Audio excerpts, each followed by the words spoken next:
It would appear as though we are now coming to the end of this process. We have been hearing from both sides, the defence and the prosecution, for their closing arguments. And for the prosecution, we heard from the attorney, James Nelson, who said that the defendant didn't kill Ying Ying because he was drunk or that he was on drugs. He killed her for sport, he said. He went on, 767 days have passed since she disappeared.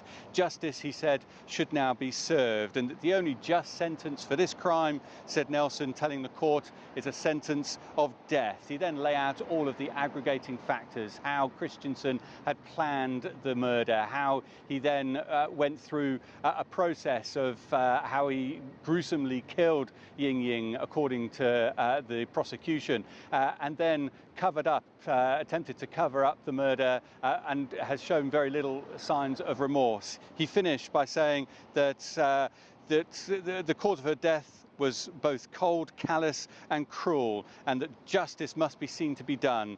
The sentence for Brent Christensen must be death. But we also then heard from the defence attorney, Elizabeth Pollock, who tried to paint a more overall picture of the life of Brent Christensen, not just over the last couple of months or so, or during that period of a few months, but over the course of his life. But this trial was always about this moment.